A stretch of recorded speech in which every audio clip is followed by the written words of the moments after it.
அகமதாபாத்தில் கௌதம் சாராபாய் மியூசியத்தில் இருந்துச்சு. 78 நான் போய் பார்க்குறேன்.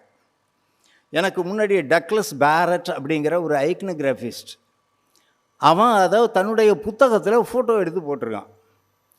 நான் போய் கேட்குறேன், அங்கே அனுமதி மறுக்கிறான்.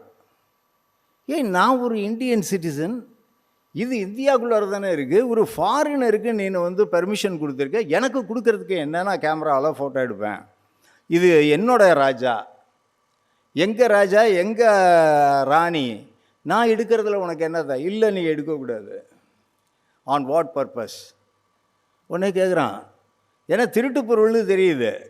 கௌதம் சாராபாய், உங்களுக்கு சாராபாய் எவ்வளோ பெரிய அட்டாமிக் சயின்டிஸ்ட்னு தெரியும். அவனுடைய தங்கச்சி அந்த அம்மா ரன் பண்ணிக்கிட்டு இருக்காங்க. அங்கே போய் நான் தகராறு பண்ணி 78 அதை ஃபோட்டோ எடுக்க முடியாமல் என்னை வெளியில் தள்ளிட்டாங்க. பெட்டிஷன் போட்டுக்கிட்டே இருந்தேன், விட மாட்டேன். இது என் சொத்து, தஞ்சாவூர் பெரிய கோயிலில் இருந்தது, எங்கள் அப்பா காலத்தில் எங்கள் அப்பா வழிபாடு செய்தது, மரியாதையை கொடு. போட்டுக்கிட்டே இருந்தேன். ஆனால் ஒரு கை ஓசை, யார்ட்டையும் நான் போய் உதவியும் கேட்கல. நானே தான் முயற்சி பண்ணியிருந்தேன். தஞ்சாவூர் தமிழ் சங்கம் முயற்சி பண்ணிச்சு. சிங்கிள் அடிப்பேன், அடித்தேன், 78 அடித்தேன். எப்போ சக்ஸஸ் ஆகுது? 2020கள் போல் எனக்கு சக்ஸஸ் ஆகுது.